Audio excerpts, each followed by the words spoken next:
बिस्मिल्लाहिर्रहमानिर्रहीम। Dear students, अस्सलाम वालेकुम। कैसे हैं आप लोग? सब ठीक है? बेटा आज आपका केमिस्ट्री का यूनिट नंबर 12 है, हाइड्रोकार्बन। इसमें दो बहुत इंपॉर्टेंट टॉपिक्स हैं। ये पहले मैं आपसे डिस्कस कर चुका हूँ, आज इनकी थोड़ी सी रिवीजन मैं आपको करवाने लगा हूँ। तो थोड़ी डिटेल से इन टॉपिक्स को हम दोबारा देख लेते हैं। आपका हाइड्रोकार्बन वाला जो चैप्टर है ना, ये आपकी पूरी बुक का मोस्ट इंपॉर्टेंट चैप्टर है। आपके फेडरल बोर्ड के और पाकिस्तान के जितने भी बोर्ड हैं, उनके जब पेपर बनाया जाता है तो उसके अंदर कम से कम 10 से 12 नंबर का पेपर जो है वो हाइड्रोकार्बन वाले चैप्टर में से ज़रूर शामिल किया जाता है। इसमें से 1 से 2 शॉर्ट क्वेश्चन भी आ जाते हैं और लॉन्ग क्वेश्चन में से भी 5 से 6 नंबर का एक क्वेश्चन इसमें से लाजमी शामिल किया जाता है। तो इसमें एक टॉपिक है अल्कीन। इससे लास्ट लेक्चर के अंदर मैंने अल्केन और उसकी सारी डिटेल आपसे डिस्कस की थी। उसमें हमने अल्केन्स को पढ़ा था कि अल्केन्स क्या होते हैं, सैचुरेटेड और अनसैचुरेटेड हाइड्रोकार्बन्स को थोड़ा सा हमने देखा था। और साथ मैंने आपको बताया था कि what are different methods used for the preparation of alkenes. Alkenes की प्रिपरेशन के जनरल मेथड्स तो बहुत सारे हैं। जो आपकी बुक में 2 मेथड मेंशन थे वो हमने पढ़े थे। और फिर हमने इसकी केमिकल प्रॉपर्टीज़ पढ़ी थी, जिसमें 2 इंपॉर्टेंट प्रॉपर्टीज़ आपकी बुक में मेंशन है। One is the halogenation of alkanes and the other combustion. ठीक है, तो आज हम अल्कीन्स को थोड़ा सा देख लेते हैं। अल्कीन्स के मुतालिक पहली बात तो आप ये याद रखिएगा कि अल्कीन्स जो है ना, दीज आर अनसैचुरेटेड हाइड्रोकार्बन्स। इनको आप क्या नाम देते हैं? Unsaturated hydrocarbons. And you know what are unsaturated hydrocarbons? That have carbon to carbon multiple. Very good. All those hydrocarbons that contain carbon-carbon multiple bonds are known as unsaturated hydrocarbon. ठीक है, तो alkenes वो hydrocarbon होते हैं unsaturated जिनमें at least 1 carbon-carbon double bond पाया जाता है स्ट्रक्चरल फार्मूले के अंदर। ठीक है, दूसरा पॉइंट आपने याद रखना है, ये भी पीछे आपने पढ़ा हुआ है कि इनका जो जनरल ग्रुप फार्मूला हम वो लिखते हैं, दैट इज CnH2n। ठीक है, where n stands for number of carbon atoms. ठीक है, तो अच्छा, इसमें अब बहुत सारी आपके पास जनरल एग्जांपल्स हैं। तो मोस्ट कॉमन जो आपके पास अल्कीन्स हैं, ये 2 एग्जांपल्स आपको लाजमी याद होनी चाहिए। ठीक है, one is the ethene and the other is propene.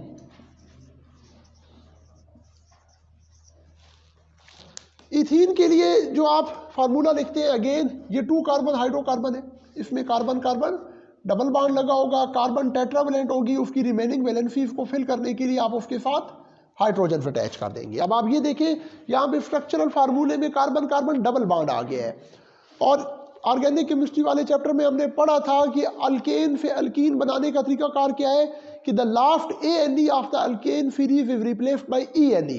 ठीक है, अल्केन सीरीज के आखिर में जो ANE होता है उसको आप ENE में चेंज कर देते हैं, तो वो क्या बन जाता है? अल्केन से अल्कीन बन जाता है। प्रोपेन के आखिर में ANE को हटा के ENE लगा दिया तो प्रोपीन बन गया। ठीक है, इसी तरह इथेन के आखिर से ANE को हटा के आपने ENE लगा दिया तो वो इथीन बन गया। ठीक है, प्रोपीन अब आपके पास है प्रोपीन, तो ये 3 कार्बन वाला कंपाउंड है, 1 2 3।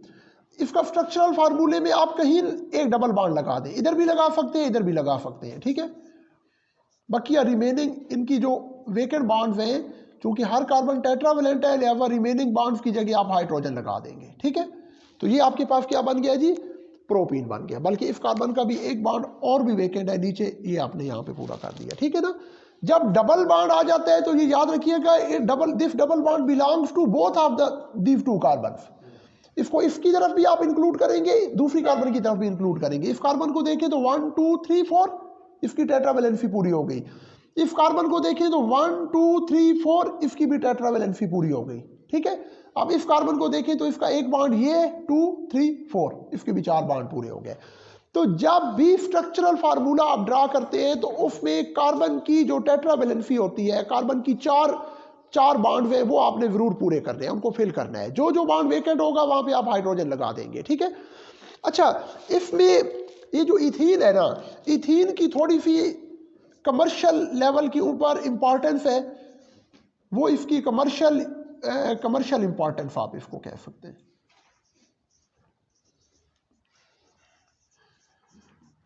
उसमें 2 पॉइंट्स थोड़े से आप ज़हन में रख लें, ये आपसे ऑब्जेक्टिव में पूछे जा सकते हैं, शॉर्ट क्वेश्चन में भी पूछे जा सकते हैं। पहली बात तो ये है कि इथीन जो है ना, इसको हम यूज़ करते हैं राइपनिंग ऑफ फ्रूट्स के लिए यूज़ करते हैं, फलों को पकाने के लिए इस्तेमाल किया जाता है। ठीक है जी, फलों के पकने के लिए जब फल तोड़ लिए जाते हैं अक्सर लार्ज स्केल के ऊपर, तो वो थोड़े बहुत अगर कच्चे हैं तो उसमें इंतहाई लो क्वांटिटी के अंदर थोड़ी सी इथीन डाल दी जाती है, यानी वो गलबन पाउडर फॉर्म में अवेलेबल होती है, तो वो उन फ्रूट्स को की राइपनिंग में इस्तेमाल होती है। क्योंकि नेचुरली जहाँ पे ये कोई भी फ्रूट्स हैं, वेजिटेबल्स हैं, जहाँ पे वो पक रहे होते हैं, तो वहाँ पे भी थोड़ी बहुत इथीन की प्रोडक्शन होती है नेचुरली, कुदरती तौर पे, जो उनको पकाने के अंदर, उनके पकने के अंदर इंपॉर्टेंट रोल अदा करती है। अब जैसे कि एक एग्जांपल आपके पास है कि फॉर एग्जांपल टमाटो है, ठीक है, 1 kg टमाटो जो है ना, उसको पकाने के लिए you need 0.1 milligram of ethene. ठीक है, अगर कच्चे टमाटर उतार लिए गए, थोड़े से कच्चे हैं, तो उनके पकने के लिए अगर आप यूज़ करेंगे तो उसमें ना, यानी 1 kg टमाटरों के लिए 0.1 mg इथीन उसमें यूज़ कर दी जाती है, ताकि वो उनकी राइपनिंग में, फ्रूट्स के पकने में हेल्प आउट करती है। एक तो ये पॉइंट याद रख ले। दूसरा इसका इंपॉर्टेंट एक जो यूज़ है ना, वो इथीन का ये है कि जी हाँ, वो भी यूज़ किया जाता है, लेकिन जो आपकी बुक में मेंशन है ना, एक है कि it is used in polyethene की प्रोडक्ट्स जो है ना, वो बनाने के अंदर इसको यूज़ किया जाता है। पॉलीइथीन की प्रोडक्ट्स कौन सी होती हैं? प्लास्टिक की बनी हुई जितनी भी प्रोडक्ट्स होती हैं, उनकी मैन्युफैक्चरिंग के अंदर इथीन को यूज़ किया जाता है। और आप अपनी डेली लाइफ में देखें, आपके बेडरूम से लेकर ड्राइंग रूम और वॉशरूम और किचन और हर जगह पे प्लास्टिक की चीज़ें यूज़ हो रही हैं। हमारी डेली लाइफ में गाड़ी, मोटरसाइकिल, हर जगह पे प्लास्टिक की बनी हुई प्रोडक्ट्स इस्तेमाल हो रही हैं। तो इससे आप अंदाज़ा लगा सकते हैं कि उस हिसाब से इथीन कितनी इंपॉर्टेंट है। ठीक है, इसका एक और इंपॉर्टेंट यूज भी है कि इथीन जो है ना, it is used in the manufacturing और formation of one important organic compound, ethylene glycol. Ethene की मदद से एक बड़ा इंपॉर्टेंट कमर्शियल प्रोडक्ट तैयार किया जाता है, जिसको आप इथाइलिन ग्लाइकोल कहते हैं। इसका जिक्र आगे भी आएगा। And this ethylene glycol is used as antifreeze agent in automobile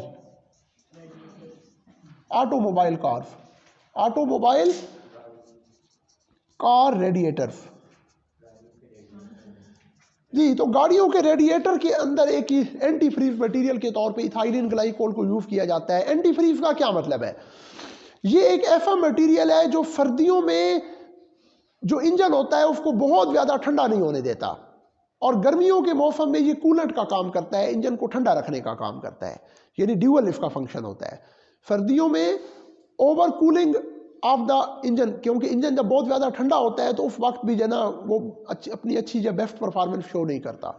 तो विंटर सीजन के अंदर over cooling of the engine को ये इनहिबिट करता है, और समर सीजन के अंदर over heating of the engine को इनहिबिट करता है। ठीक है ना, रोक देता है। तो ये आप देख लें, इस हिसाब से आपको अंदाजा होना चाहिए कि हाइड्रोकार्बन हमारी डेली लाइफ के अंदर कितने ज़्यादा इंपॉर्टेंट है। ठीक है ना, तो ये इसके 3 बहुत इंपॉर्टेंट यूसेज है या कमर्शियल लेवल के ऊपर इसके बड़े इंपॉर्टेंट एस्पेक्ट्स हैं।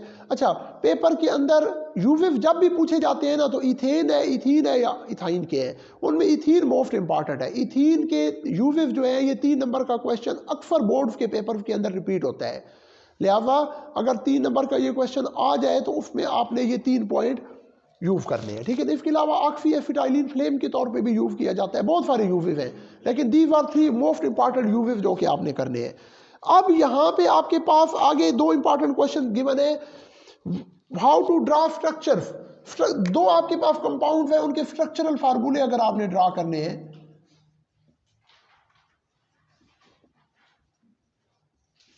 Structural formulae of alkene. आपके पास 2 प्रोडक्ट्स है, एक आपके पास है जी 1 ब्यूटीन और 2 ब्यूटीन। इन इनके स्ट्रक्चरल फार्मूले आप कैसे ड्रा करेंगे? 1 ब्यूटीन एंड 2 ब्यूटीन, ठीक है जी।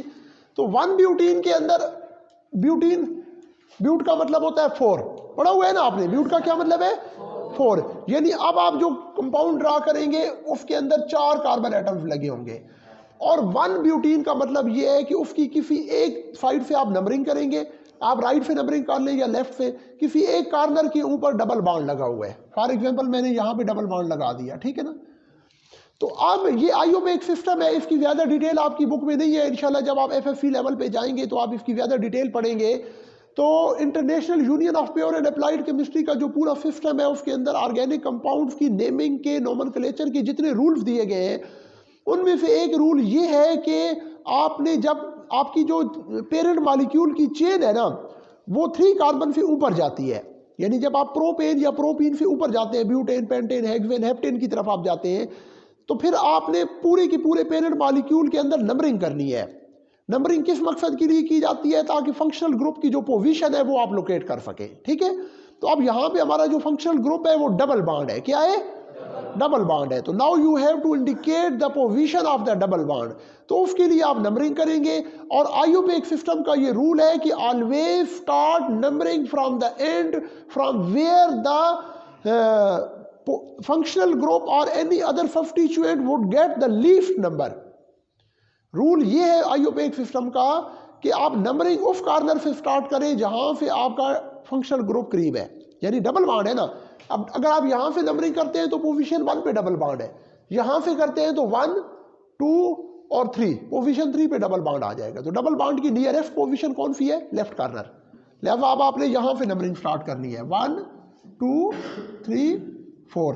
अगर आपने राइट कार्नर से नंबरिंग स्टार्ट कर दी तो वो गलत होगा, आपको कोई नंबर नहीं मिलेंगे, क्योंकि आपने आईयूपैक के रूल को तोड़ दिया, वायलेट किया, ठीक है जी।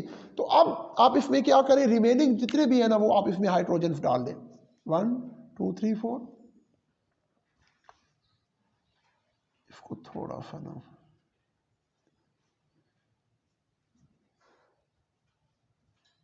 ठीक है जी। तो जो वेकेंट बाउंड्स होंगे वहां पे क्या लगाएंगे? डस्टर किधर है बेटा? वेकेंट बाउंड्स की जगह आप क्या लगाएंगे? हाइड्रोजन लगा देंगे। यहां पे भी लग जाएगा, यहां पे भी। डस्टर मुझे तो अच्छा, ये ना चूंकि इसके इस कार्बन की ऑलरेडी 2 बाउंड्स है ना, तो 3 और 4 इसका आपने एक ही लगाना है, इससे ज्यादा नहीं लगाना, ठीक है। ये देखिए इस कार्बन की भी 4 बाउंड्स पूरे हो गए, इस कार्बन की भी, और इसमें एक हाइड्रोजन आपको ऊपर भी लगानी पड़ेगी, ये भी वेकेंट है, ठीक है। तो ये आपके पास 1 ब्यूटीन बन गया है। अब 2 ब्यूटीन आपने ड्रा करना है, तो ये 2 क्यों लिखा हुआ है? इट मीन्स ये 2 आपको फंक्शनल ग्रुप की डबल बॉन्ड की पोजीशन वो बता रहा है कि आप जब आप ब्यूटेन ड्रा करेंगे ना, ब्यूटेन ड्रा करेंगे तो उसमें पोजीशन 2 पे आपने डबल बॉन्ड लगाना है। तो आप पहले अपना स्टेम मॉलिक्यूल बनाएं, ब्यूट मीन्स 4 कार्बन, ठीक है। अब इसमें राइट या लेफ्ट दोनों साइड से आप देख सकते हैं पोजीशन 2, 1, 2 ये बनती है, यहां पे आपका डबल बॉन्ड लगा हुआ है। आप इधर से भी नंबरिंग कर सकते हैं, इधर से भी कर सकते हैं, ठीक है। तो दोनों साइड से ये इक्वली बनती है। तो अब ये इसकी नंबरिंग कर लेना, इधर से हम कर लेते हैं 1, 2, 3, 4, ठीक है जी। और जितने भी वेकेंट बॉन्ड हैं उनकी जगह आप हाइड्रोजन लगा दें, ठीक है। और इनमें क्या करें, हाइड्रोजन इनपुट कर दें, ठीक है। तो ये आपके पास क्या बन गया? 2 ब्यूटीन बन गया। तो बेटा इस तरह का क्वेश्चन आपके पेपर के अंदर लाजमी शामिल किया जाता है, ठीक है ना। आगे आपके पास एक सेल्फ असेसमेंट है, गालबन 12.2 है, 5 किधर से आ गई जी, 12.5 है। ये तमाम सेल्फ असेसमेंट्स के ऊपर मैंने अलग वीडियो लेक्चर बनाया था, आप लोगों से डिस्कस किया था। तो इस वीडियो के नीचे डिस्क्रिप्शन में आपको उनके तमाम लिंक्स भी मिल जाएंगे, ठीक है ना। अगर कोई भी वीडियो लेक्चर आपने देखना हो तो डिस्क्रिप्शन में आप वीडियो के ऊपर क्लिक करके आप देख सकते हैं, ठीक है। तो यहां पे उसने आपसे पूछा है 1 पेंटीन एंड 2 पेंटीन, ये 2 कंपाउंड हैं, इनके आपने स्ट्रक्चरल फार्मूले ड्रा करने हैं, 1 पेंटीन 2 पेंटीन। तो वेरी सिंपल, आप पेंट का मतलब है आपका जो स्टेम मॉलिक्यूल है, पेरेंट मॉलिक्यूल है, कितने कार्बन गए? 5, शाबाश 5। तो ये आपने 5 कार्बन ड्रा कर दी, 1, 2 3 4 5। ठीक है जी। 1 पेंटीन मीन्स पोजीशन 1 पे क्या लगा हुआ है, डबल बॉन्ड की पोजीशन 1 है। तो उसके लिए आप राइट कॉर्नर ले लें या लेफ्ट कॉर्नर ले लें, यू हैव चॉइस, आप कहीं से भी ले सकते हैं। ठीक है, तो हम इधर से ले लेते हैं। ठीक है, 1 2 3 4 5। ठीक है जी, यहाँ पे आपने ये डबल बॉन्ड लगा दिया। ठीक है, अब बकिया रिमेनिंग इनके जितने भी वेकेंट बॉन्ड्स हैं उधर आप क्या करें, नहीं इसमें नीचे नहीं आएगा क्योंकि इसके ऊपर भी है ना। 1 2 3 4 ये आपने इनमें हाइड्रोजन लगा दिए। ठीक है,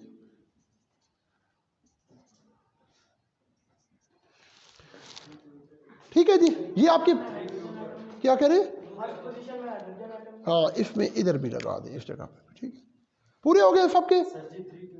3 के ऊपर भी आएगा, 1 2 3, वेरी गुड। हाँ इसमें भी इसके ऊपर आएगा, वेरी गुड। और जी नहीं 2 पे नहीं है, 2 पे इधर डबल बॉन्ड है ना, 2 में डबल बॉन्ड है, यानी इस कार्बन के 2 बॉन्ड, ये 1 2 और ये 3 हो गया और ये 4 हो गया, इसके 4 बॉन्ड पूरे हो गए। लिहाजा इसके ऊपर नहीं लगाएंगे, फिर वो पेंटावलेंट बन जाएगी। कार्बन पेंटावलेंट कभी भी नहीं होती, टेट्रावलेंट होती है। ठीक है, अच्छा अब 2 पेंटीन आपने ड्रा करना है, तो अगेन आपका जो पेरेंट मॉलिक्यूल है वो क्या है, 1 2 3 4, 1 2 3 4 5।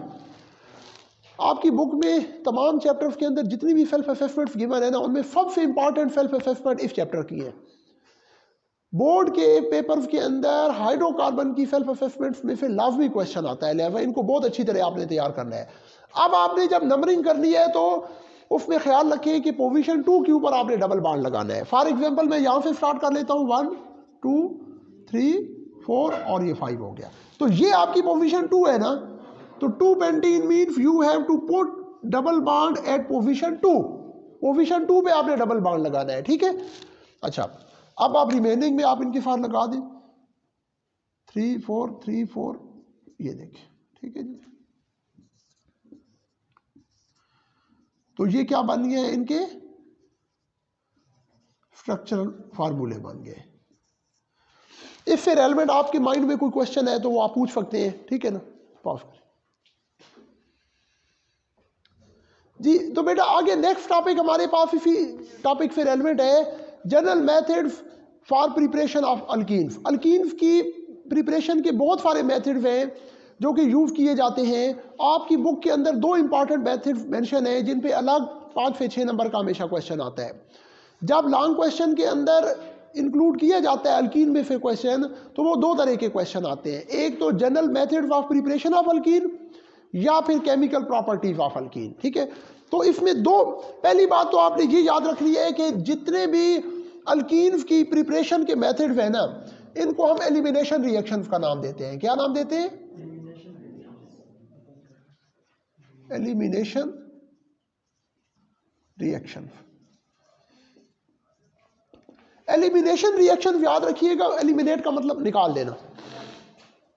ये वो रिएक्शन होते हैं जिनके अंदर किसी भी पार्टिकुलर कंपाउंड या मॉलिक्यूल के अंदर से एक या एक से ज्यादा ग्रुप रिमूव हो जाते हैं, निकल जाते हैं, तो उनको हम एलिमिनेशन रिएक्शंस का नाम देते हैं। तो इसमें 2 मेथड्स हैं जो कि दिए गए हैं। पहला आपके पास है जी डिहाइड्रेशन ऑफ अल्कोहल्स। तो इसमें पहले 2 चीजें समझने वाली है। What is the meaning of dehydration? Dehydration means removal of hydrogen, removal of water, sorry removal of, किसी भी कंपाउंड में से अगर वाटर रिमूव हो जाता है तो उसको आप डिहाइड्रेशन का नाम देते हैं। क्या नाम देते हैं? डिहाइड्रेशन का नाम देते हैं। और अल्कोहल आपने पढ़ा हुआ है ऑर्गेनिक केमिस्ट्री वाले कंपाउंड में कि कोई ऐसा कंपाउंड या मॉलिक्यूल जिसके अंदर आपके पास OH ग्रुप हो उसको आप अल्कोहल कहते हैं। क्या कहते हैं? इसका मतलब है कोई ऐसा केमिकल रिएक्शन है जिसमें OH ग्रुप मौजूद है। ठीक है ना, और उसके अंदर से अगर एक वाटर मॉलिक्यूल रिमूव हो जाए तो फिर आपके पास अल्कीन बन जाता है। ठीक है, तो अब रिएक्शन आपका गिवन है जी, एथेनॉल उसने दिया है। एथेनॉल एक ऑर्गेनिक कंपाउंड है जिसको आप बियर भी कहते हैं, शराब।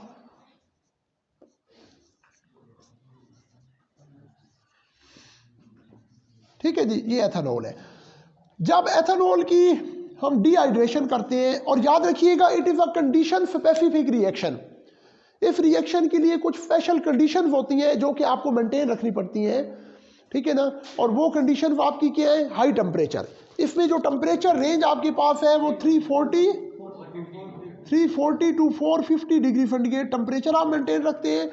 और इसमें aluminium oxide Al2O3, aluminium oxide या इसको आप एल्यूमिना भी कहते हैं, इसको आप एज ए कैटलिस्ट यूज करते हैं, ठीक है ना। तो अब इसका मतलब है हाई टेम्परेचर पे आप थोड़ा हीट करेंगे इसको बर्नर पे रख के, और ये आप इसमें एज ए कैटलिस्ट ऐड करेंगे, फिर जाके ये कंपाउंड ब्रेकअप होगा, ब्रेक डाउन होगा, डिकम्पोज होगा। तो what is the importance of catalyst, catalyst किस मकसद के लिए यूज किया जाता है, बता सकते हैं जी भाई। Catalyst is a substance which increase the rate of chemical reaction. शाबाश, एक्सीलेंट। ये आपके भाई ने बताया है कि कैटलिस्ट इज एनी कंपाउंड और मॉलिक्यूल और species which accelerates or speeds up or enhances the rate of reaction or simply the speed of reaction of any chemical reaction। यानी कैटलिस्ट कोई ऐसा कंपाउंड या मॉलिक्यूल होता है जो किसी भी केमिकल रिएक्शन की स्पीड को तेज कर देता है। आप ये कैटलिस्ट यूज ना करें तो हो सकता है ये रिएक्शन 1.5 घंटे में हो, आपने कैटलिस्ट डाल दिया, हो सकता है ये आधे मिनट में हो गया, तो आपका कितना ज़्यादा टाइम सेव हो गया है, ठीक है। तो अब यहाँ पे डिहाइड्रेशन में होगा क्या, एक कार्बन में से OH निकलेगा और दूसरी कार्बन में से H निकलेगा, ठीक है जी। ये इसका थोड़ा मैकेनिज्म आपने याद रखना है, फिर ये रिएक्शन जल्दी आपको याद होगा कि एक कार्बन से OH ग्रुप निकलेगा और एक में से H निकलेगा। तो आपके पास जैसे ही ये H और OH दोनों मिलके क्या बना देंगे, H2O बना देंगे। क्या बना देंगे, ये दोनों मिलके H2O बना देंगे, ये डिहाइड्रेशन हो गई। अब आप देखें कि ये कार्बन हाइड्रोजन का एक सिंगल कोवलेंट बॉन्ड है, यानी 2 इलेक्ट्रॉन यहाँ पे थे, ये भी कार्बन हाइड्रोजन का एक सिंगल कोवलेंट बॉन्ड था, 2 इलेक्ट्रॉन यहाँ पे थे। जब बॉन्ड ब्रेकअप हो गया तो एक इलेक्ट्रॉन हाइड्रोजन की तरफ उसका चला गया, दूसरा इलेक्ट्रॉन हाइड्रोजन की तरफ चला गया, ठीक है जी। तो अब वो जो एक एक इलेक्ट्रॉन इन दोनों कार्बन एटम्स का रह गया था ना, वो यहाँ पे इधर शिफ्ट हो जाएंगे ऊपर की तरफ, ठीक है ना। जब ये इलेक्ट्रॉन इधर शिफ्ट हो जाएंगे, ये आपको एरो लगाने की जरूरत नहीं है, ये जस्ट मैं आपको समझाने के लिए बता रहा हूँ, पेपर में नहीं ये बनाना, ठीक है ना। तो ये एक एक इलेक्ट्रॉन जब इधर शिफ्ट होगा तो उस वक्त यहाँ से ये सिंगल से डबल बॉन्ड में कन्वर्ट हो जाएगा। किस में कन्वर्ट हो जाएगा, ये आपके पास डबल बॉन्ड बन गया, ठीक है, और रिमेनिंग आपके पास उसी तरह प्रोडक्ट बनेगा। ये आपके पास जो प्रोडक्ट बन गया इसको आप क्या नाम देते हैं, इथीन का नाम देते हैं, ठीक है जी। इजी है ना, समझ आ गया। अच्छा, अब इस रिएक्शन के साथ 2-3 और बड़े इंपॉर्टेंट पॉइंट्स हैं जो कि आपने इसमें ऐड करने हैं। वो ये है कि if aluminium oxide is not available as a catalyst, अगर आपके पास एल्यूमिनियम ऑक्साइड अवेलेबल नहीं है तो फिर क्या करेंगे, तो उसके लिए और भी हमारे पास बहुत सारे ऑप्शन हैं। There are 2 more compounds which can be used as catalyst. H3PO4, इसको आप फास्फोरिक एसिड कहते हैं, phosphoric acid, and the other is phosphorus pentaoxide P4O10, phosphorus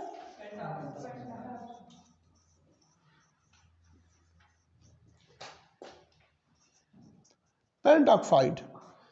These 2 compounds may also be used as catalyst, ठीक है। इनको भी आप catalyst की मौजूदगी कैटलिस्ट के तौर पे यूज कर सकते हैं अगर ये अवेलेबल ना हो तो। अच्छा, इसके अलावा लैब के अंदर कंसंट्रेटेड सल्फ्यूरिक एसिड अक्सर अवेलेबल होता है। कंसंट्रेटेड सल्फ्यूरिक एसिड वो होता है जिसमें सॉल्यूट कंसंट्रेशन बहुत ज़्यादा होता है, ठीक है ना। तो अगर कंसंट्रेटेड सल्फ्यूरिक एसिड आपके पास अवेलेबल हो एज ए कैटलिस्ट, तो फिर आप लोअर टेम्परेचर के ऊपर भी यही रिएक्शन प्रोसीड कर सकते हैं, ठीक है। तो ये सारी चीज़ें आपने इसमें मेंशन करनी है। यही आपके पास एथेनॉल है, ठीक है।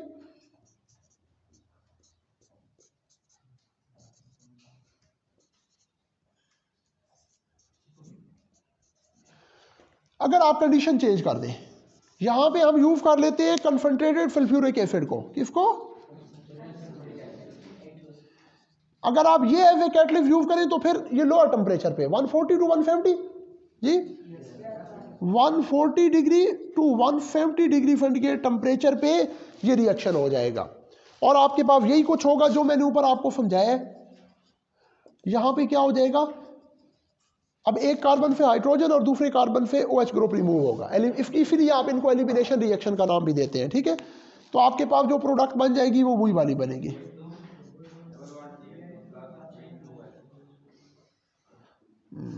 एक मिनट बेटा मुझे तो carbon carbon double bond H plus H2O, ये आपके पास क्या बन गया, इथीन बन गया और वाटर बन गया। ठीक है, तो अब अच्छा पेपर में जब ये आएगा तो you have to mention all these details, ये सारी डिटेल आपने बतानी होगी। आप ये ना समझे कि खाली आप बस इतना सा रिएक्शन लिख के आ जाए तो आपको नंबर आ जाएंगे। ठीक है, पहले आप हेडिंग देंगे, फिर डिहाइड्रेशन की डेफिनेशन लिखनी है, removal of water from alcohol molecule is known as dehydration of alcohol. ठीक है जी, फिर आप ये रिएक्शन देंगे और जो कंडीशन स्पेसिफिक रिएक्शन है you have to mention the condition. आपने पेपर में ये कंडीशन लाजमी मेंशन करनी है। अब अगर आप खाली केमिकल रिएक्शन लिख के आ जाते, उसकी कंडीशन आप मेंशन नहीं करते, तो आपको आधे नंबर मिलेंगे। अगर ये 2 नंबर का रिएक्शन है तो आपको 1 नंबर मिलेगा, 1 वो काट लेंगे। लिहाजा आपने इसकी कंडीशंस और बकिया स्टैंडर्ड जो भी सिचुएशंस है वो सारी की सारी आपने मेंशन करनी है। ठीक है जी, क्लियर बेटा। आगे आपके पास सेकंड मेथड है जिसको हम कहते हैं जी dehydrohalogenation of alkyl halides. Dehydrohalogenation of alkyl halide. अच्छा, डी का वर्ड याद रखिएगा, डी का वर्ड रिमूवल के लिए यूज किया जाता है। तो अब यहां पे पहले आपको इस वर्ड का मीनिंग पता होना चाहिए। Dehydro halogenation, it means removal of hydrogen halide. किसी भी कंपाउंड के अंदर से अगर हाइड्रोजन और halide means halogen, fluorine, chlorine, bromine, iodine, इनको आप हैलोजन कहते हैं। अगर किसी कंपाउंड से हाइड्रोजन और हैलोजन दोनों रिमूव हो जाए तो उसको हम डीहाइड्रो हेलोजिनेशन कहते हैं। क्या नाम देते हैं? Dehydro halogenation.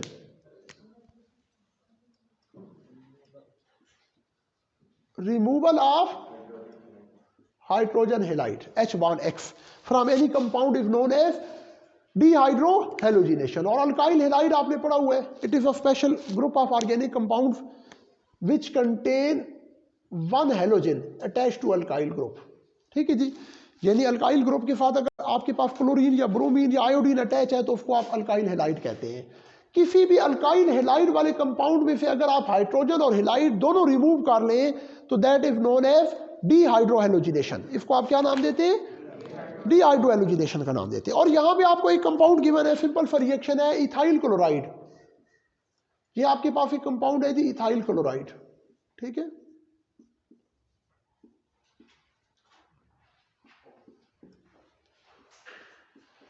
इसको जब आप अल्कोहलिक KOH के साथ हीट करते हैं, अल्कोहलिक KOH के साथ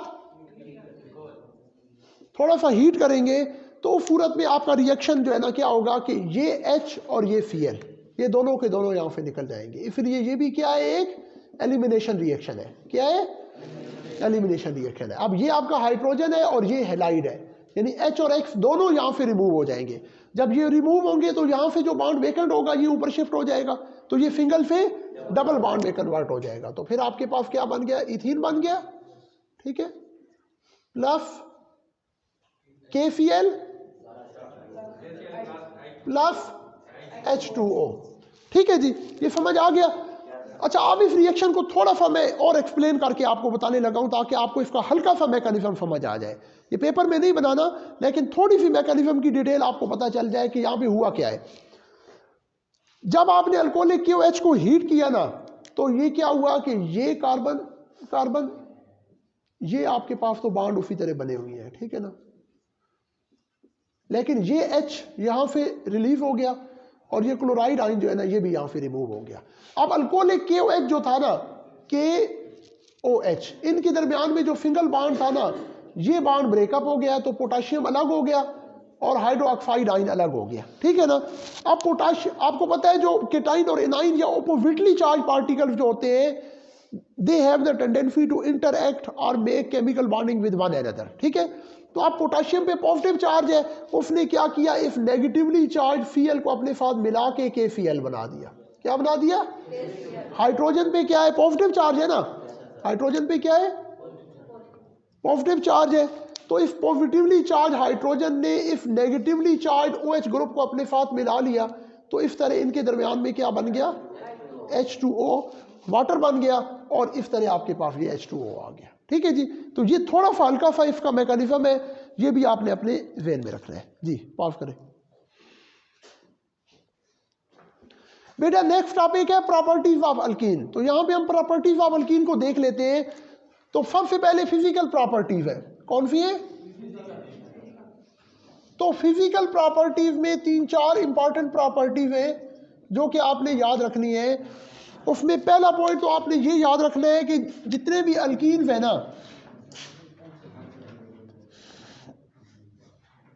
ethene, first 3 alkenes, ethene, propene and butene, these are colourless gases. ये क्या है? ये गैसेस की फॉर्म में एग्जिस्ट करते हैं, ठीक है। इससे आगे जो आपके पास है ना, यानी कि C5 से लेकर C15 तक, ये कलरलेस लिक्विड्स हैं। क्या है? लिक्विड फॉर्म में पाए जाते हैं। जबकि C15 से जो ग्रेटर है ना, वो क्या है? सॉलिड फॉर्म के अंदर एग्जिस्ट करते हैं। फिर आपने इनका एक कैरेक्टर ये याद रखना है कि जितने भी अल्कीन्स होते हैं, these are insoluble in water, पानी के अंदर ये हल नहीं होते।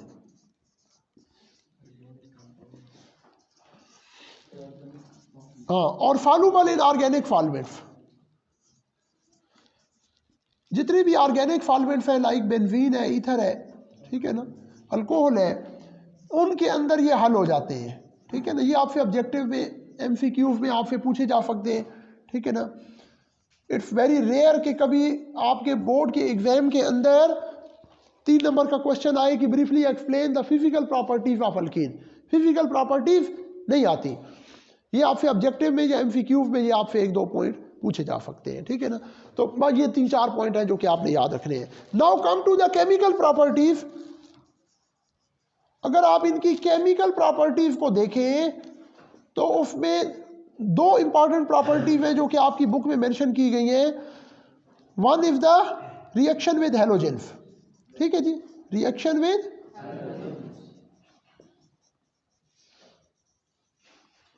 Halogen. You know these are the elements of group famous A of the periodic table. Periodic table के जो ग्रुप फेमस ए के एलिमेंट्स हैं उनको आप क्या कहते हैं? हैलोजेंस कहते हैं। फ्लोरीन, क्लोरीन, ब्रोमीन, आयोडीन, और इनका ऑर्डर ऑफ रिएक्टिविटी हम हैलोजेंस के अंदर, अल्केन्स के अंदर पढ़ चुके हैं।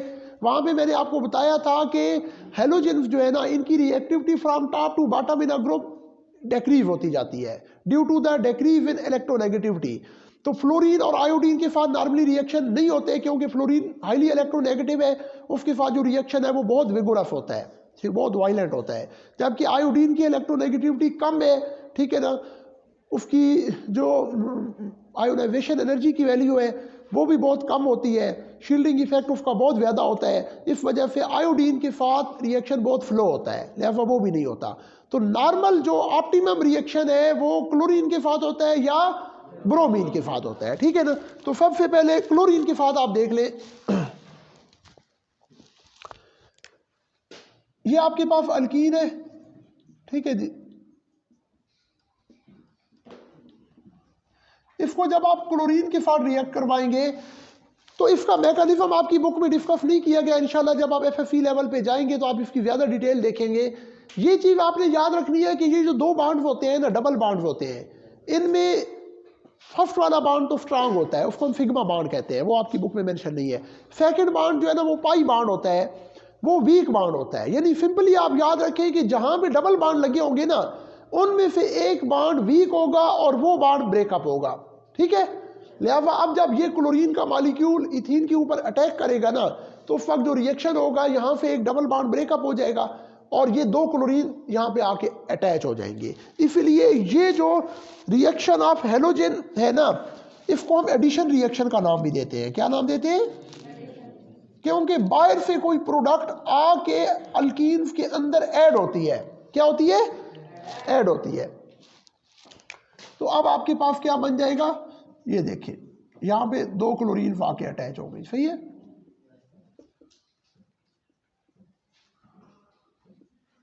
इसको आप कहते हैं 1,2 डाइक्लोरो इथेन। या सिंपली डाइक्लोरोइथेन भी कह सकते हैं, ठीक है ना। अच्छा, आगे आपके पास है ब्रोमीन के साथ रिएक्शन। इसी अल्कीन को अगर आप ब्रोमीन वाटर के साथ रिएक्शन करवा दें, ब्रोमीन वाटर के साथ, ठीक है,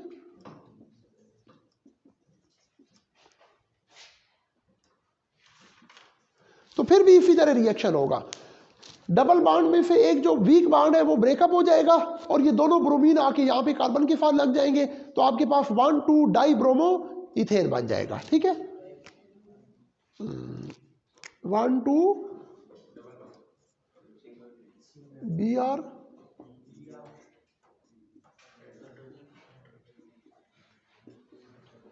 दिस इज 1,2 डाई ब्रोमो, ये आपके पास बन गया। But this reaction is very important. ये जो ब्रोमीन वाटर होता है ना, Br2 को आप ब्रोमीन वाटर कहते हैं, इसकी इंपॉर्टेंस बहुत ज्यादा है।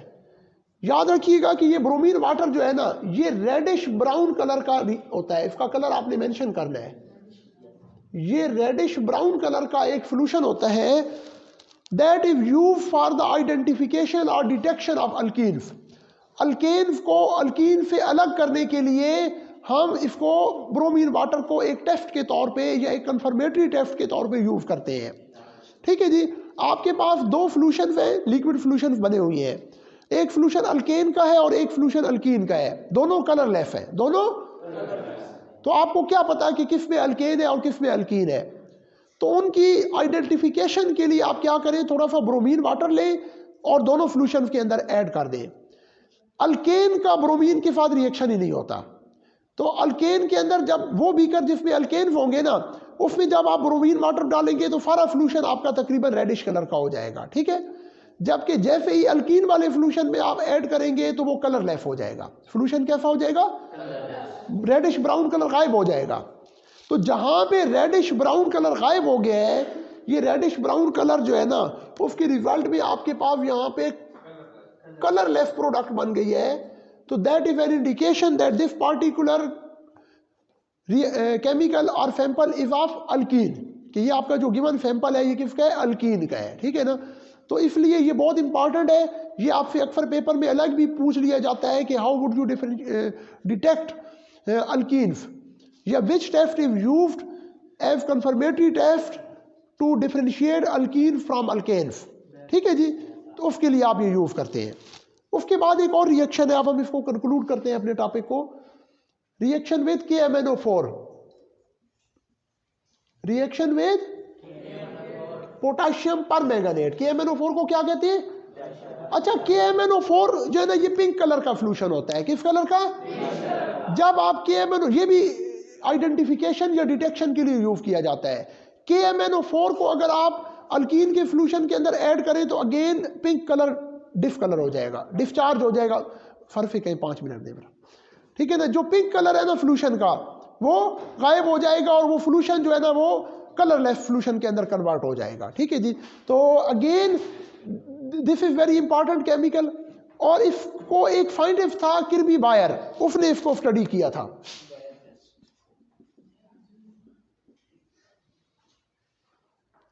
उसी के नाम के ऊपर ना इसका ये टेस्ट है जिसको आप बायर्स टेस्ट का नाम देते हैं। क्या नाम देते हैं? बायर्स टेस्ट का नाम देते हैं, ठीक है जी।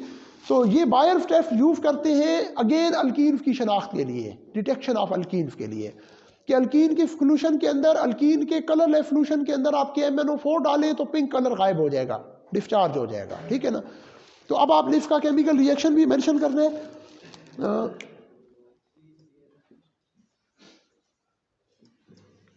बल्कि इसको आप बस डायरेक्ट ही लिख लें। बेटा ये मुझे दोनों, ये मुझे, ये बस आखिरी रिएक्शन है, आप बोर हो गए। KMnO4, ठीक है। तो अब इनका जब रिएक्शन होगा तो एक तो आपके पास इथाइलिन ग्लाइकोल बनेगा,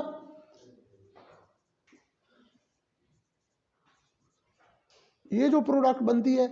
एक आपके पास मैंगनीज डाइऑक्साइड बनेगा MnO2, और एक H2O बनेगा KOH, जी KOH, पोटाशियम हाइड्रोक्साइड। ये जो कंपाउंड है ना, that is ethylene ethylene glycol.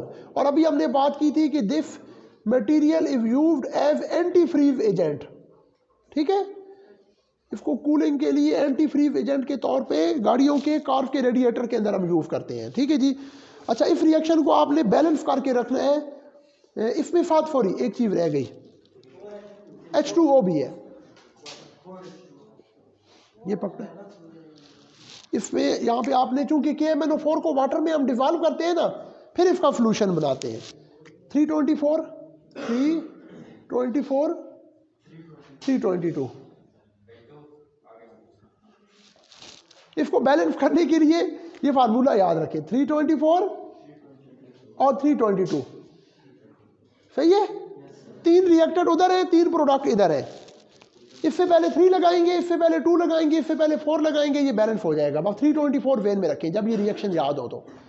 और इसमें 3 प्रोडक्ट्स है, इथाइलिन ग्लाइकोल है, मैंगनीज डाइऑक्साइड है और वाटर है, तो 322। इससे पहले 3 लगा दें, इससे पहले 2 लगा दें, इससे पहले 2 लगा दें, ये बैलेंस हो जाएगा।